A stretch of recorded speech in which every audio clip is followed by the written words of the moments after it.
Kadapa mayor ఎన్నికకు సర్వం సిద్ధమైంది. మేయర్ ఎన్నికకు దూరంగా ఉంది టీడీపీ.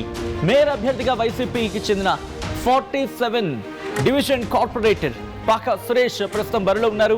జేసీ అతిథి సింగ్ అధ్యక్షతన మేయర్ ఎన్నికలు ఇన్ఫాక్ట్ మేయర్ను ఎన్నుకోబోతున్నారు కార్పొరేటర్లు. ఉదయం 11 గంటలకు ఎన్నిక ప్రక్రియ ప్రారంభమైనట్టుగా తెలుస్తోంది.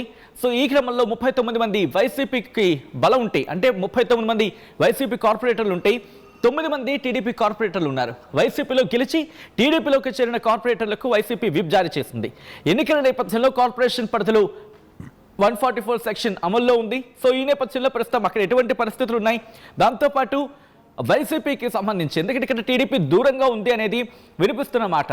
మరి ఈ నేపథ్యంలో ఎందుకు ఇదంతా జరుగుతోంది, అక్కడ ఎటువంటి వాతావరణం ఉంది, అక్కడ ఎటువంటి పరిస్థితులు ఉన్నాయనేది అండ్ దీనిని ప్రస్తుతం వైసీపీ కీలక నేతలు అందరూ కూడా కీన్గా అబ్జర్వ్ చేస్తున్నారు, వాటిని పర్యవేక్షించడం జరుగుతుంది అనేది మనకు అందుతున్న సమాచారం.